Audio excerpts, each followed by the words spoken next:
Hello, Alimal! It's me again, ang inyong silingan nga nakaabot sa Netherlands. So, maglaag tayo today mga silingan, kaya nakabakasyon pa man kami. So, ito yung aming laag today mga silingan, light nights.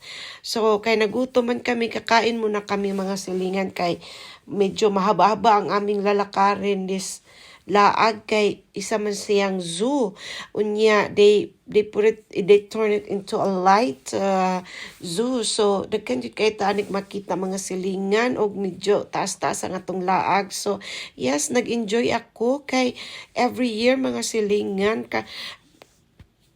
hindi kami makanood ba. So every year ito, and this year meron kaming discount card nga binigay sa amin sa trabaho, kaya I grab it kay I really like to watch the beautiful creation ng mga artist dito sa Netherlands mga silingan ba.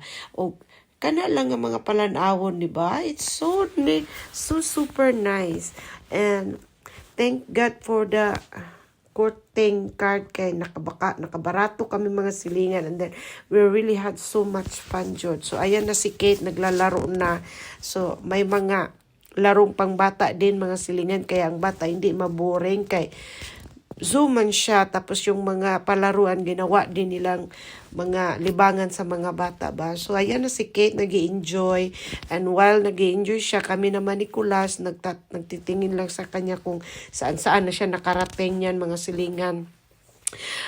Tapos nag-enjoy din si Kate kasi nga it's all animals lights ba. So nag-enjoy si Kate, nag-enjoy ako, nag-enjoy din si Kulasco, nag-enjoy kaming lahat mga silingan. So ganyan ang sarap na laag ba no, yung nag-enjoy ba tayo ba, kay hirap man yung maglaag tayo tas hindi tayo mag-enjoy, na sayang lang yung binayad natin no.